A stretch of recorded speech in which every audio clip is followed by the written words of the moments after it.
about 30 seconds before the time I'll raise my first hand. You'll start clapping gently with just one finger. About 15 seconds before the end of time, I'll raise both my hands so you can start clapping with both your hands and let the speaker know that he should be finishing. But I do hope nobody will go over time too much. So our first speaker is Łukasz Laba, and he will be talking about CPy continued. Witam Was jeszcze, Łukasz Laba. Wczoraj brakło mi dosłownej chwili, żeby jakby pokazać pełną funkcjonalność programu. Dlatego dzisiaj już nie będę robił live coding, tylko, że tak powiem, wczorajszy przykład, który zaczęliśmy robić i już był gotowy, czyli dotyczący paraboli. Tak wygląda pełny raport. Skrypt możemy oryginalny podglądać sobie w programie. To, co wtedy dodaliśmy, żeby stworzyć ten raport, to są takie dodatkowe w komentarzach jakby takie składnie bardzo proste, które jakby generują ten raport. I teraz pytanie, jak zmieniamy zmienne, czyli te parametry tutaj podefiniowaliśmy. Jest to raport interaktywny i możemy sobie przeliczać ten raport to jest interfejs interaktywny na ten skrypt, który został wczytany, także w ten sposób to się, powiedzmy, odświeża na bieżąco. Możemy parametry zmienić, stronę zmienić i dostajemy, że tak powiem, taki interfejs do wprowadzenia danych. I to jest jakby w tym momencie pełna tego funkcjonalność, czyli nie tylko jakby raport, ale też interfejs interaktywny do skryptu, który napisaliśmy. I to właściwie tyle. Dodam jeszcze tylko, że projekt jest wolny, otwarty, dostępny pod stroną cpy.org. Tu jest przekierowanie na Bitbucket, gdzie jest kod źródłowy. Aplikacja dostępna przez PIP.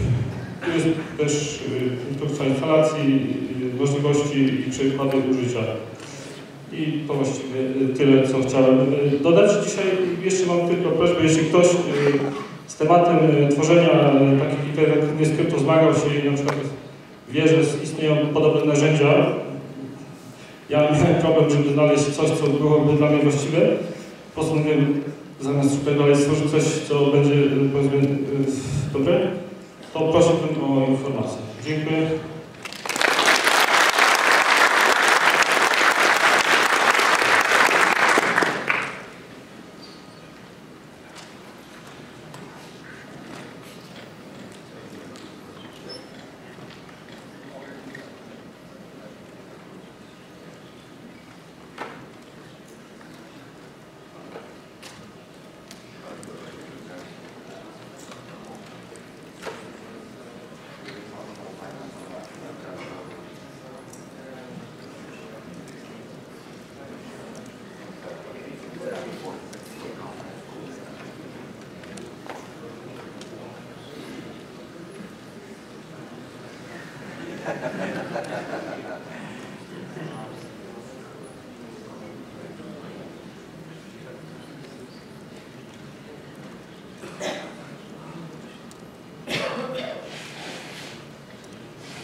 Give us a few more seconds. We should be almost there. And Richard will be talking about Django Confirm. So give him a warm applause.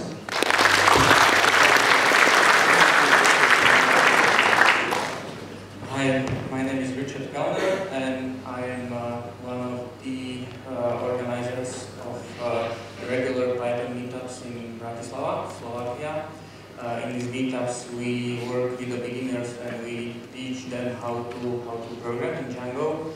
And earlier this year, this meetup ended up with the first Slovak PyCon, which I think was a really good one.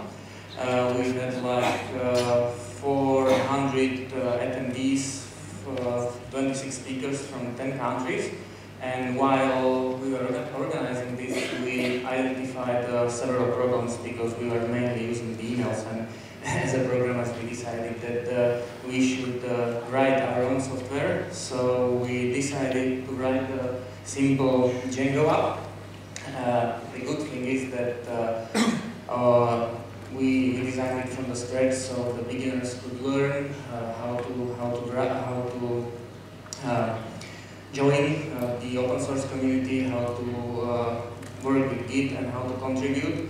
Luckily, some of you may know, some of you may not. The DigitalOcean with the GitHub did the Hacktoberfest, and when you do a pull request, and after 4 approved pull requests in the project, you can get a t-shirt. So even though we started this project maybe 1.5 months ago, even if it's in its beginning, it has like 150 commits with 17 contributors, so it's nice for a project that is not deployed anywhere yet. Yes, so I would like to say that please contribute to open source.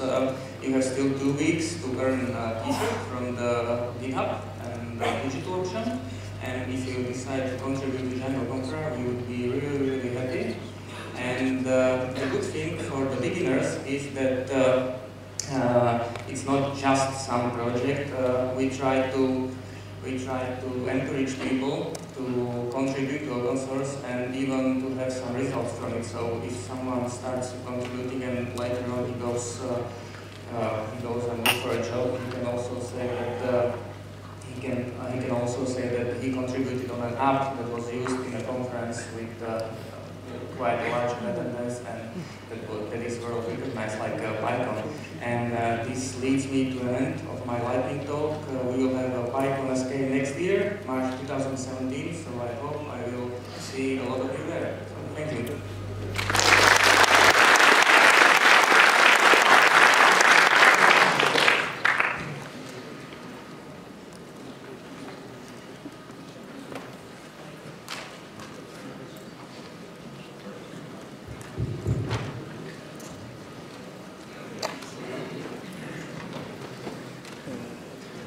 Our next speaker will be Leszek.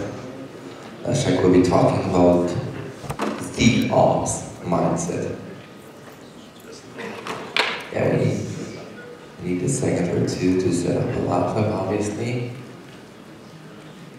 Cool! We haven't seen that here. No, we have not. I was blind at the time. Cool. Okay, give him a warm round of applause. Hello. So today I want to talk to you about the ops mindset, or rather the presentation will be about an analogy. So an analogy is a shortcut for thinking, so a warning that if you take the wrong shortcut you might fall off a cliff. I don't know the limitations of my analogy yet, so be careful. Also, I want to use this occasion to share my mistakes so that other people can learn from them. Alright, so a long time ago when I started my first serious operations job, back when I was still at the university, I got a task to build a system. And you know, I started writing some code, adding libraries, adding features, and it grew a bit, but then I felt that I finished. I was so proud, I showed it to my colleagues at work and they said, you do not have the full picture. I looked at the problem again and yes, they were right. The problem space was larger, but that's alright. I just added more code, added more features, covered the edge cases, added some structure and finished it off. And I decided I'm the best at opsing, right? I built this large, complex system with a lot of dependencies all by myself. It's great. And then I decided to make it even better at the roof, so I had a plan. But it didn't work. I got performance issues. I didn't know why. I got some Heisenbergs, I couldn't reproduce them. And it turned out that I didn't get the actual goal of the game. So, actually I was playing this game, and I didn't realize it at that moment. So, in my opinion, Ops is like Tetris. You arrange the blocks into complex systems. If you're doing your work right, nobody sees your achievements. And then the score is important, not the thing you build. So, score is invisible. Depending on what your organization does, that is the score. It's not requests per second or unique views or whatever. If you want to earn money, it's revenue. So my guess is that is the big picture that my colleagues mentioned. And how is this analogy useful for you? So it's a shortcut for communication. One example is that we had a monolith. And it was a big monolith, but I was figured out how to tile it, how to add some glue code, and it was fine. But then one developer came and said, yeah, we're going to add a very small feature to it, so it shouldn't affect your deployments at all.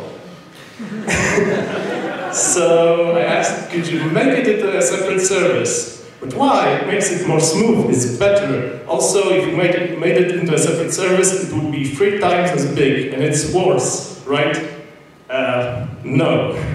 I would prefer the small service, and it took me a few weeks to explain it why I would prefer the small service. So with this picture, it would go much quicker. Also, another thing that I can show is microservices. Yay! It's easier to arrange the small blocks, but there's a lot of more moving parts, and you need automation. And the downside is that somebody has to make those small blocks. And actually, to replace the score that you get from one large block, you need many more smaller blocks. So who makes the blocks? Well, Steve Ballmer's, right? Developers. And that's, I guess, the point, that we have 2 different approaches to what we have to do. Developers have to make the blocks, ops have to basically destroy them to get score. But, you know, we usually work in one organization, and the point is to get the score as high as possible. So, let's work together, let's maximize the score, let's figure out how big the blocks should be to make the score the largest possible. And I guess that's it. If you find flaws in my analogy, please tweet at Magda. Thank you.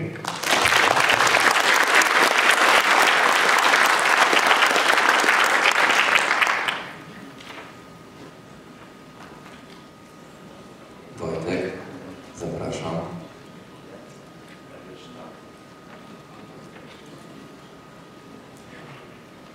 And Wojtek will be talking about positive push. Po polsku, in English. Mówimy po polsku. Dla odmiany.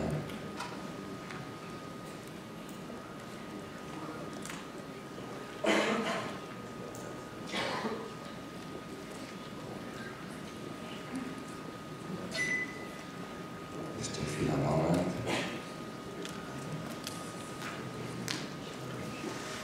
Gotowy?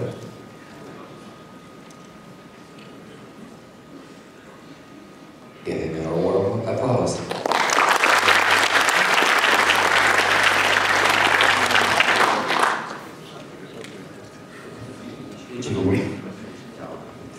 Cześć, jestem jednym ze współorganizatorów konferencji Programistok. Chciałem zapytać, kto słyszał o tej konferencji? No to jednak muszę coś powiedzieć, bo są tacy, co nie słyszeli. A kto w ogóle był? Też jest parę, proszę. Okej, już się odbyły 2 edycje tej konferencji.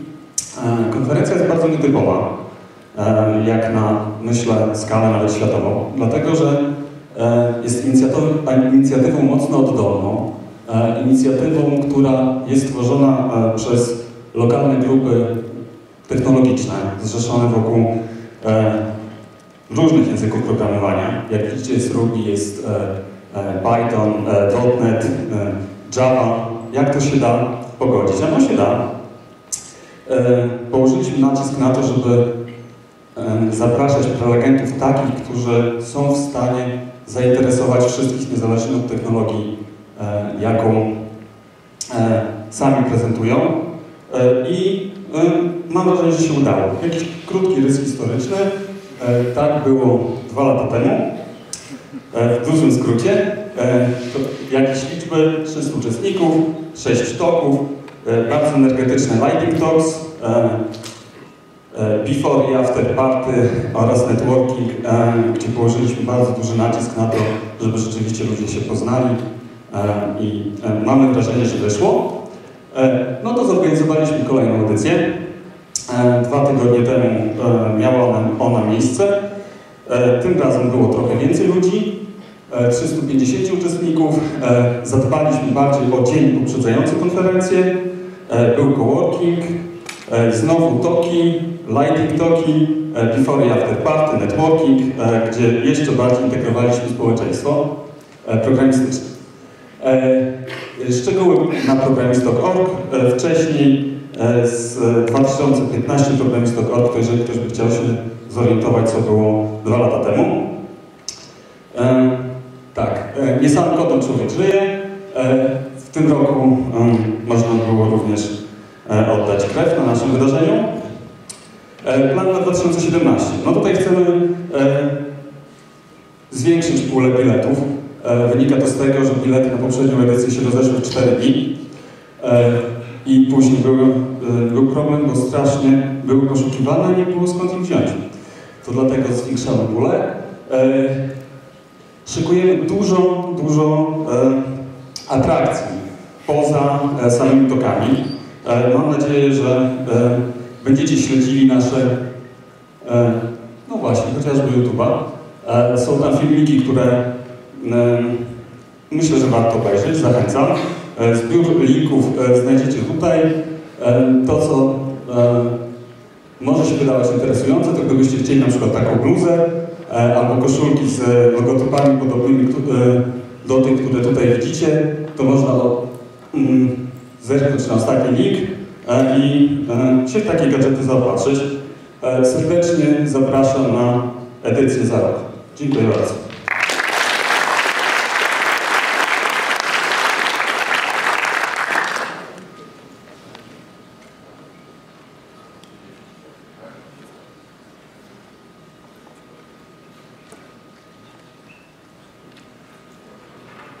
Piotr will be talking about comfortable coding. Polish, po angielsku. Po angielsku, in English. Cool. Need a second or two.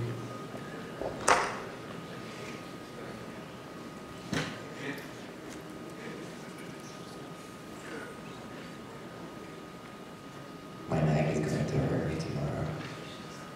I hope I won't be in that bad state as my voice currently. Ready? Okay, give him a warm applause.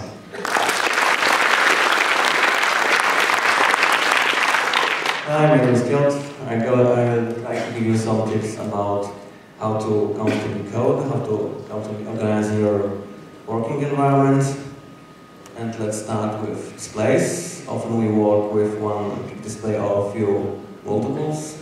The more modern displays like to have flimsy and very elegant stands, which shake a lot and usually do not allow setting the display as you want. So a simple solution is to buy a metal stand. This one mounts to a desk. The only requirement is that the display has a this amount. Most of them have, some do not, so you have to check before buying. And with metal mounts like this, you can adjust height and other angles as you wish. And it's very stable, it's metal, not some very thin plastic. If you have desk like this, where the desk is very thin, and there are some other additions beneath it, you can't use those desk mounts. You have to either use a wall mount, like this is, or change the desk. Like basic IKEA desk with thick wood plates are the best for this. And also, if you change the desk, you can also try a desk that's height is adjustable on the fly.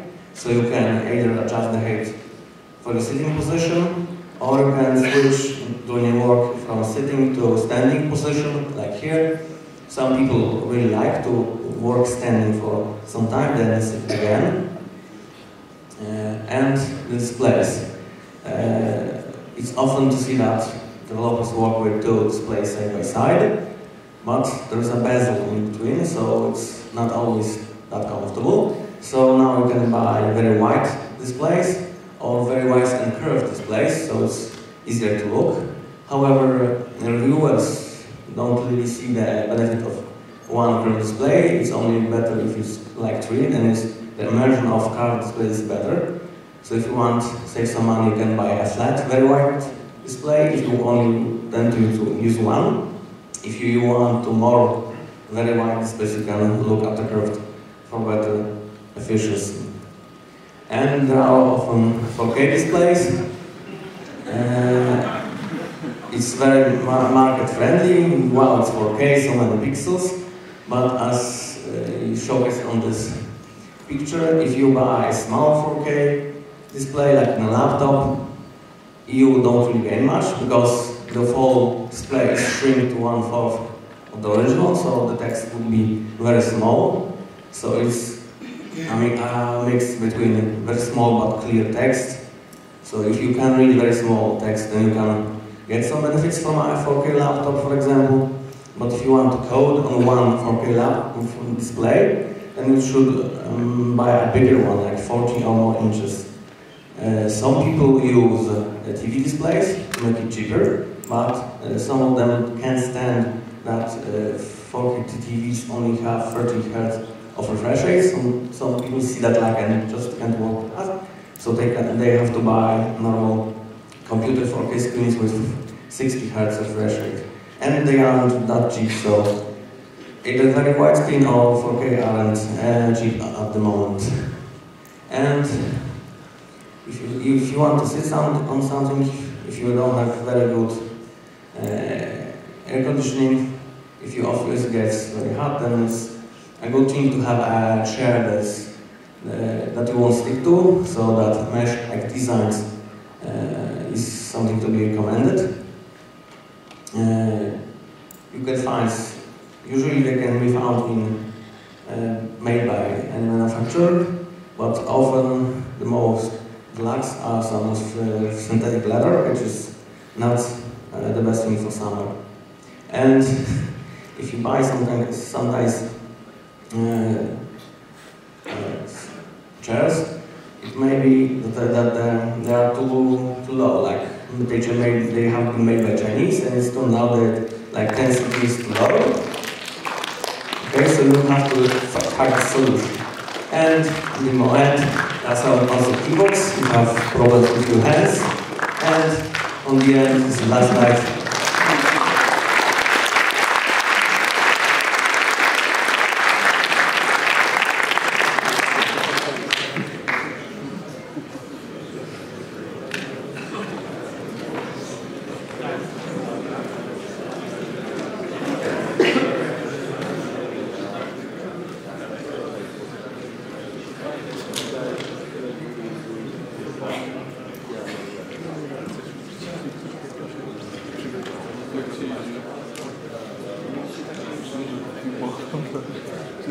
Our next speaker is Turkus, and Turkus will be talking about front pack.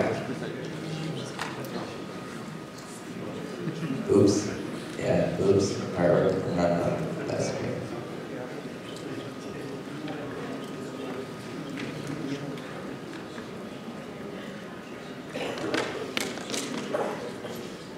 The usual technical problems. So where is the dinner so that nobody has to ask further? So the dinner, in case anyone wonders, will be at exactly the same place that we have our breakfast and lunch. Right? Hey, give him a warm applause. So hi guys, my name is Turkus, which is obvious because of color.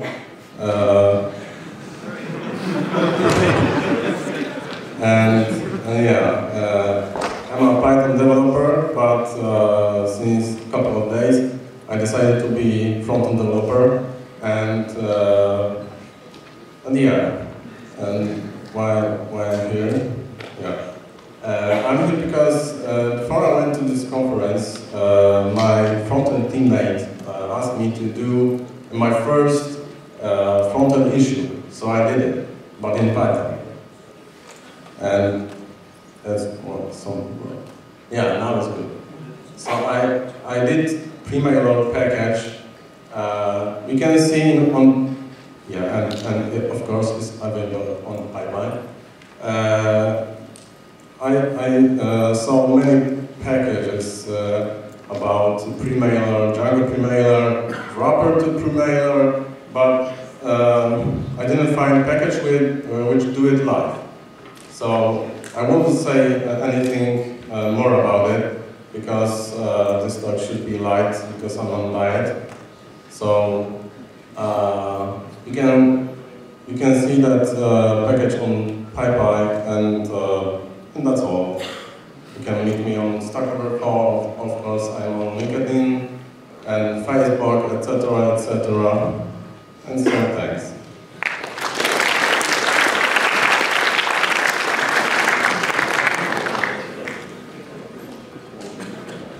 Misha, guys, you've got to see his keyboard. Can I? Like, check this out. This is freaking amazing, isn't it? Oh my gosh. Where's my phone? I need to tweet it.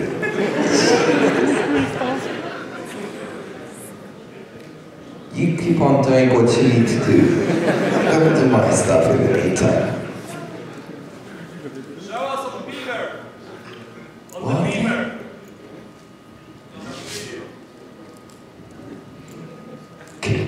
Can you say shh?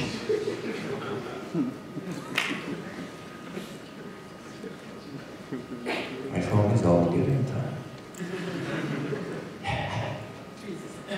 Yeah, of course I'm going to do it.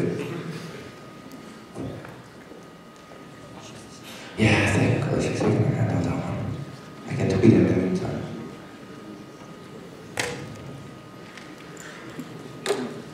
Of course. Cables everywhere.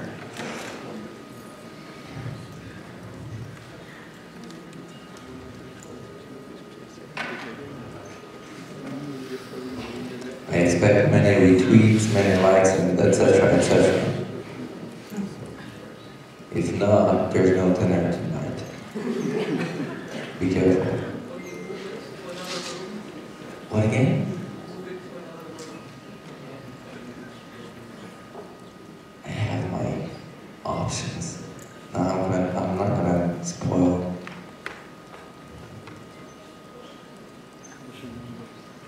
We're getting closer. Are you using Mac?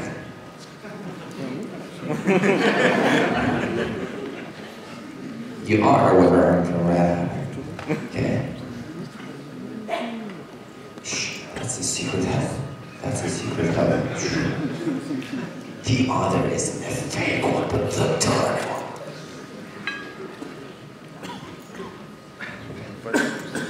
That should work. Hey, see?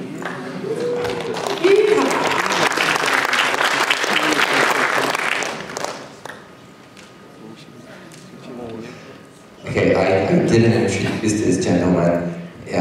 This is Misha Behersky. I do hope I pronounced his name properly. And he will be talking about Makefiles Made Easier. Ready? Yep. Give him a warm applause.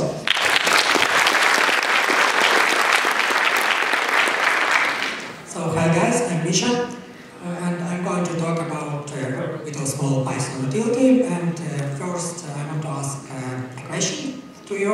How many of you use main files at your project?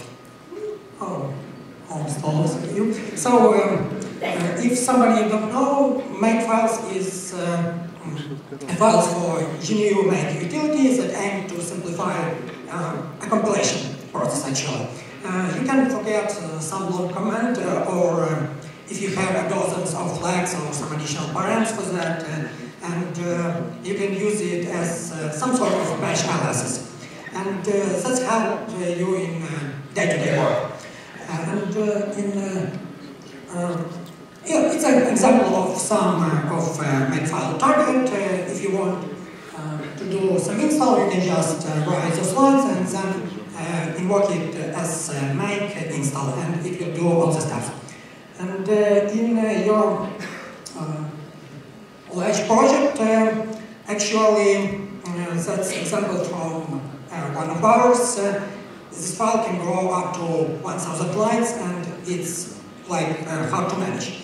And it's kind of hard to understand because of next reasons, such as different syntax. Even if you know how to write bash scripts, the syntax in makefiles are slightly different, and also it's hard to understand for newcomers to your project what it does.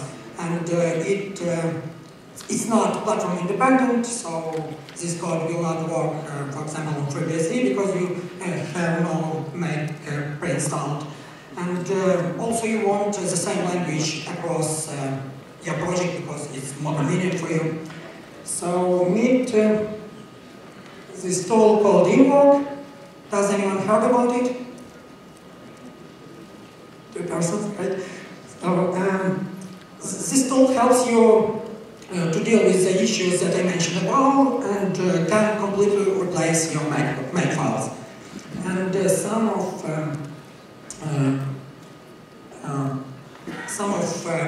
pros and cons about these tools. So you have tasks that is similar to your makefile targets, and you describe it as a simple Python function, and you should also use some features about it. Next. Sorry. It's listed above. For example, you can invoke multiple commands and run parallel execution. Also, you can alias tasks for your functions inside Python code. And you can do any before and after hooks for that, and it's easy to write additional target because it's pure Python, and you can access all the Python functions. So we in one of our projects replace makefile with invoke one, and it's a simple replacement of your makefile to tasks.py file, and then just invoke and name of your target. And that's pretty all that I want to share with you. And also, key point is that it requires no additional dependencies. It works for Python 3 and Python 2, both of them. And you can install it with pip install invoke. That's all. Thanks. Check out my keyboard on Twitter. You can order it on Amazon if you're interested.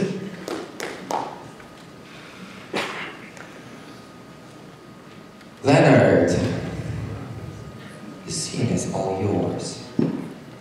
And Leonard will be talking about the release tools.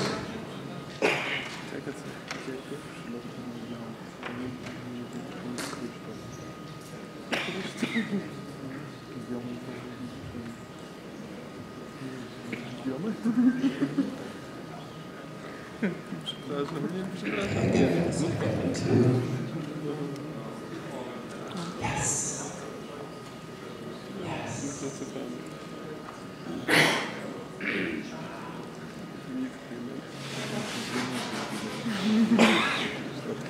So give Leonard a big applause.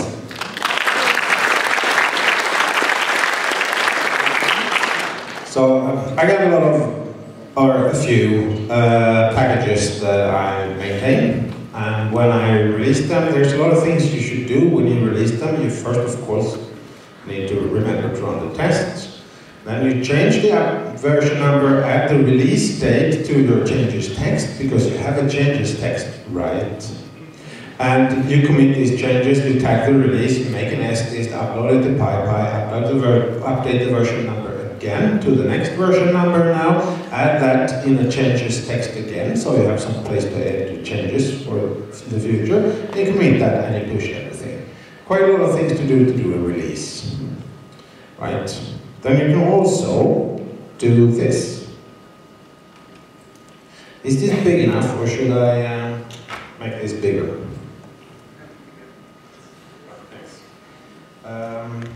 Let's find one of my projects here. They are called packages, and then it's called TZ Global. And this needs a release.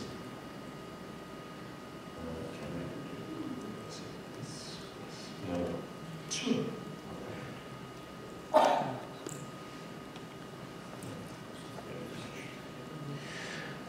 Okay, so first I need to test it, and I can test it with Python's PyTest. But that only tests for one version. I want to test for a lot. And then you say, well, use Tox. And no, because Tox doesn't work on Python 2.5 anymore. And my packages support Python 2.5 because why not? They used to. And that support, they haven't stopped working under Python 2.5. So I've made my own, it's called Spiny, and it will also run them in parallel, but that's not really useful unless you have really long running tests. So that worked, okay, and instead of doing all these manual tasks, I'm using something called Zest Releaser. So I have full release, and it has plugins. This releaser will do all the things I need to do, and it has plugins, so it first asks if I want to run Pyroma, because I have that installed. And I do. And Pyroma will test the packaging setup, that it's correct and that you have all the information that should be there and everything. And it will compare it to cheese, depending on how good it smells. So I have done everything correctly, obviously, because I wrote Pyroma, so I know how to write the correct packaging.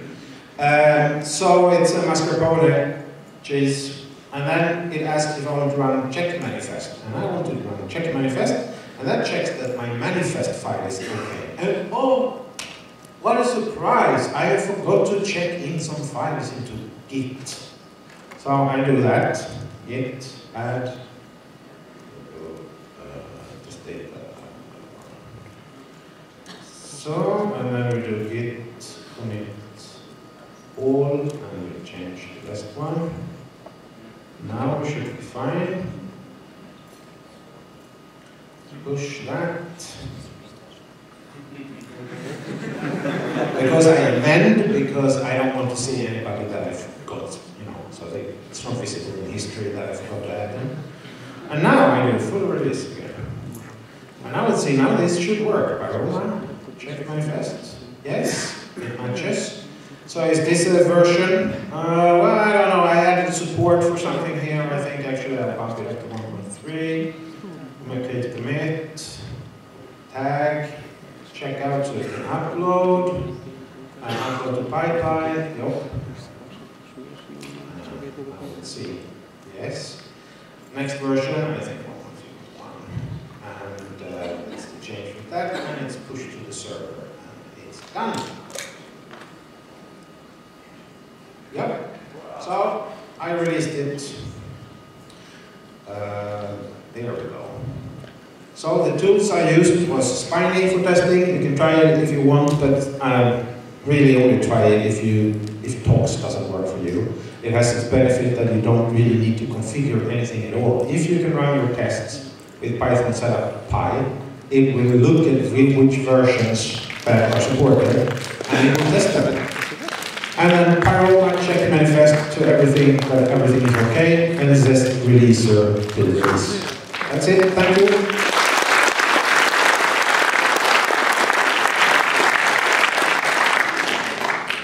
Okay, our next speaker, Arek. There's two of them.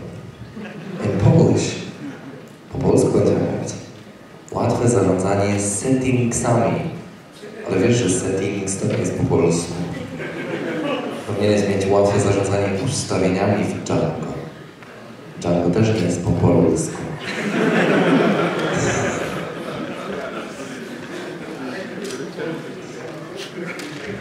Nie mam dzisiaj innego pojęcia, jakby było Django po polsku. Django. Diango nas nie rusza.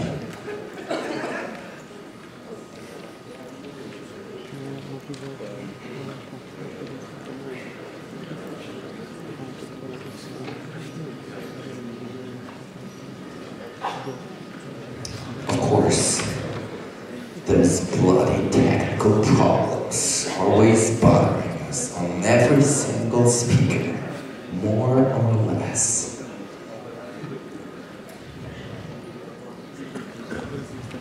I do hope the last 3 speakers are already ready for the talk. Camille? Here? Okay, cool. Lumir? Okay, you're here. Dominique? I do remember seeing you. You raised your hand twice. You're Dominic or Camille? Camille? Okay, gentle. Ready? Cool, give him a warm applause.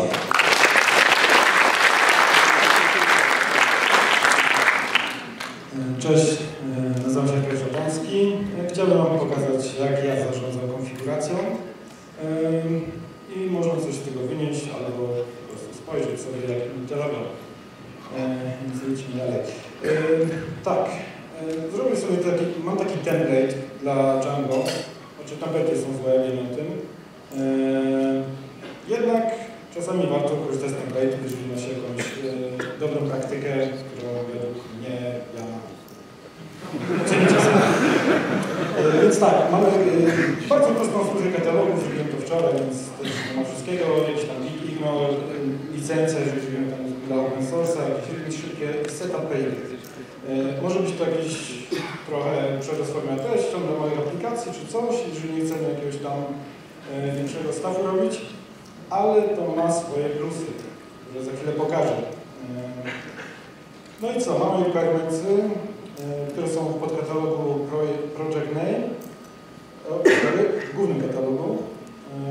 No i mamy dla każdego enva osobne settingsy, osobne paczki, które instalujemy w devie, prodzie i teście dla osobnych środowisk. I mamy też base txt, który załóżmy Django w naszym przypadku miał. Project Name, czyli ten główny nasz pakiet, ma następującą strukturę, czyli mamy apps, gdzie znajdują się nasze apki do Django, settingsy, URL jako moduł, init py, wiadomo, main py, o którym też za chwilę powiem, i USB, to też. I to jest właśnie struktura katalogów dla settingsów. Mamy podobnie analogię jak w requirementsach, czyli mamy podstawowe settingsy, devowe, prodowe i testowe, które będą wykorzystywane też później. Zaraz pokażę, w jaki sposób. I tu mam taki setup PY, który jest w tym katalogu. Nic nadzwyczajnego, tak wyjaśnię, że Project Name, jeżeli ktoś korzysta z Djangowych templatek do generowania następnego projektu, będzie podmienione w tym, co napiszemy przy Django, admin, py, start, project i tu nasza nazwa. To nasza nazwa wejdzie w Project Name. Warto zauważyć, że extras required mamy budowany słownik dla poszczególnych envów, dla których wczytywane są poszczególne zależności i też głównym takim punktem są entry pointy, które tak naprawdę zarządzają nam settingsami, znaczy konfiguracją dla różnych konfiguracji odpalamy inne polecenia. Zaraz pokażę, jak to mniej więcej wygląda. I tak, podstawowym plikiem, z którego uruchamiamy raserę, collect static i tak dalej, jest main py zamiast manage py i posiada, jak tutaj widać, to jest bardzo prosty skrypt, który tak naprawdę jest manage py, tylko przerobionym lekko, podtunowanym. Jak korzystać się z takiego szablonu? Jak wcześniej wspomniałem, robimy Django admin, start project, podajemy template, czyli założenie mojego tam archiwum, dla jakich rozszerzeń ma zmieniać tego placeholdera project name na foobar i tworzy nam się projekt. Następnie robimy pip install z kropeczką w tym katalogu naszego projektu, instaluje nam się. Jeżeli korzystamy na własnej maszynie, na laptopie czy jakoś chcemy mieć devowe settingsy, na przykład Django debug toolbara czy coś takiego, piszemy wariant, jaki chcemy zainstalować w takiej konwencji. W pipie akurat nic chyba trzeba dawać ciapki przed, chyba się to nie poprawili. Więc tak instalujemy, a korzystamy, w tym przypadku moim korzystamy do podkreśli foobar ransom jak działa. Jeżeli ktoś chciałby sobie ściągnąć i sprawdzić, jak to coś inaczej. Dzięki.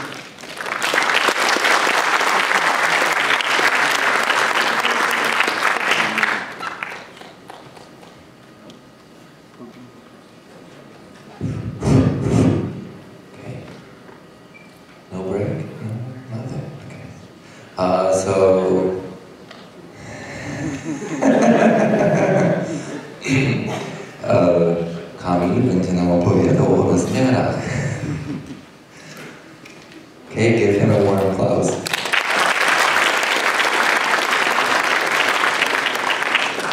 Cześć, nazywam się Kamil Wargła. Dzisiaj chciałem opowiedzieć o rozmiarach. I teraz tak, każdy z nas pisze różne apki w Pythonie, od małych projektów, stronek, przez duże monolity. No wiadomo, teraz mamy taką modę, że monolity są złe, no to korzystamy z mikroserwisów. No ale jak taki dobry mikroserwis wdrożyć gdzieś na środowisko produkcyjne, no to wiadomo, opakowujemy go w Dockera, Docker teraz jest popularny. No ale tak, no musimy na początku sobie wybrać jakiś obraz bazowy dla naszej aplikacji. Zazwyczaj ludzie wybierają Ubuntu, do tego doinstalowujemy Pythona deweloperskiego, nasze biblioteki, które będą potrzebne, zależności systemowe, które będą potrzebne dla naszej aplikacji. Jeśli są jakieś kompilowane biblioteki, no to też potrzebujemy zainstalować devowe paczki. No to wszystko waży, jeszcze dochodzi nam kod naszej aplikacji. No i ten obraz dockerowy puchnie. Teraz tak, sam bazowy obraz Ubuntu dla najnowszej wersji 16.10 zajmuje około 100 MB. No to jest dużo, jeśli deployujemy wiele instancji naszej aplikacji, ale możemy skorzystać z super fajnej dystrybucji Alpine Linux. Obraz bazowy takiej dystrybucji, taki Docker zajmuje 4-8 MB, więc dużo mniej. No ale i tak w przykładowym moim projekcie aplikacja zainstalowana w Dockerze, taki obraz po zbudowaniu całego kodu zajmował 700 MB. Przy deploymencie na jeden serwer, no to nie ma problemu. Nasze warstwy Dockera będą się współdzielić, będą uruchomione kontenery, jeśli mamy kilka instancji tej naszej aplikacji. No fajnie, ale jeśli mamy tych serwerów więcej i przychodzi nam wydać nową wersję, no to mamy problem z dużą ilością transferu pomiędzy serwerami. No i jak sobie z tym poradzić? Z pomocą nam przychodzi taki koncept podwójnego odbudowania obrazów dockerowych. Na początku, w pierwszym obrazie dockerowym, nazwałem go tutaj dev image, instalujemy virtual env, wrzucamy nasz kod źródłowy aplikacji, instalujemy wszystkie paczki systemowe z wersjami devowymi, instalujemy nasze zależności pythonowe. No i co dalej?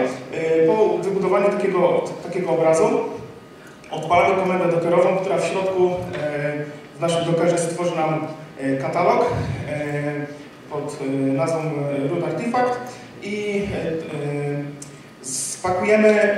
spakujemy nasz kod źródłowy aplikacji oraz całego virtual env z wszystkimi już zainstalowanymi zależnościami do paczki, do takiego targeta. No i następnie ten artefakt wyciągamy z tego kontenera devowego i uruchamiamy drugi obraz, jak go nazwałem tutaj runtime image. Ten obraz jest pozbawiony tych wszystkich instalowanych paczek systemowych potrzebnych do wybudowania jakichś zależności ze źródeł i wystarczy, że w naszym Dockerfile'u dodamy tą naszą paczkę, ona się rozpakuje i mamy działającą aplikację.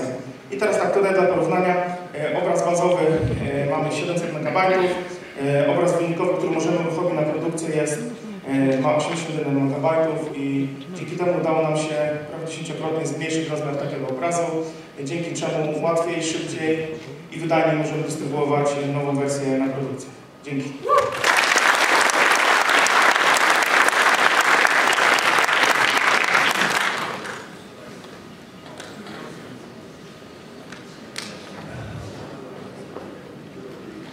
Lumir will be talking about the PyCon Czech. If I remember correctly, it's in a few weeks, right?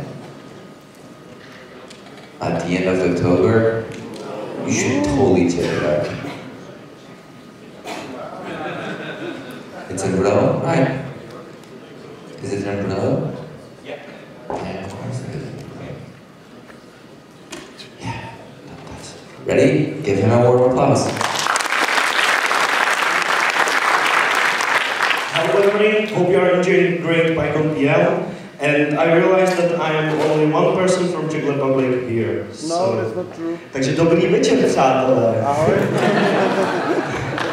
No, just kidding. In Czech Republic we have a really strong Python community, and let me say a few words about our initiatives. If you are interested, you can find interesting links on our new website, Python CZ. Also, if you don't have enough PyCon-related stuff, don't hesitate to come to PyCon CZ, which will be in Brno in the last weekend of October, so only 2 weeks left for PyCon. If you are still hesitating, check out schedule. We have a lot of interesting stuff, most of them in English, a lot of interesting keynotes, etc., etc.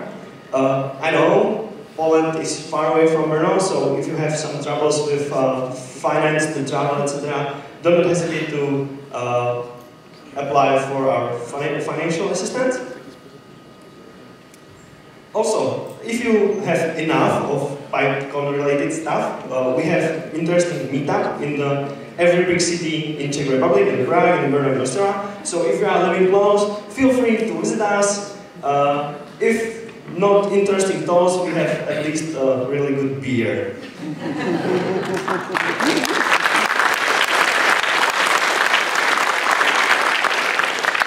I'm a head organizer of Pivo in Ostrava, so if you will come to Ostrava, we will be there. If you need something to learn, but unfortunately only in Czech, but if you want to improve your Czech language and improve your Python skills at once, you can. We have a lot of materials written for PyLadies. And last but not least, we have really cool stuff, and one of them is Python Staff of Enlightenment. So come visit us and we can bless you with the Python Staff of Enlightenment. Thank you very much.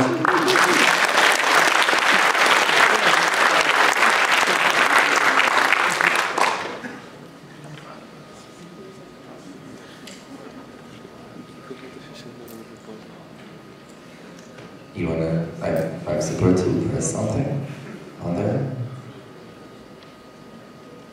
Sure. I'm not sure if I'm qualified or not. I can give it. You're gonna be speaking in Polish, English? English, cool. Dominik Czarnota. Cool. My eyes are blind. You good?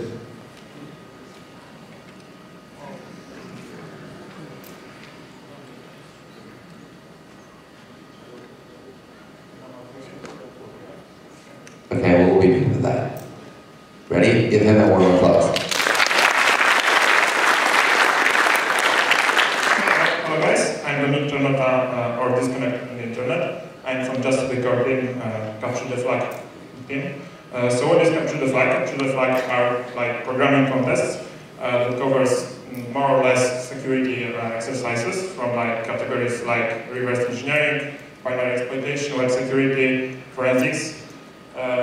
Usually they are held on weekends and are time limited. So I will show you like 2 examples now. First of all, forensics exercise. So you get a capture pickup ng file. You can just load it in a Wireshark. Wireshark is a network sniffer. And if you look it up, actually it's not like, for example, HTTP protocol or something. It's USB because Wireshark can do this as well. So how would you deal with that? Actually, you have to read like USB specification, and so you can decode the stuff. You can see it here, but actually this is a traffic from a mouse. This could be seen in Wireshark. So if you get the USB specification about mouse and write a script to decode it, then first of all, like get the data that you need to decode. You can like recreate the stuff that has been done with it. So actually, this one was an image. It's not really visible well here, but there's a flag on this image. Okay, next stuff, handcrafted reverse engineering exercise from Python. So you got a code that looked like this top one. So there was a string that was decoded and then deserialized, decompressed. And if you launch the script, it actually asks you for a password.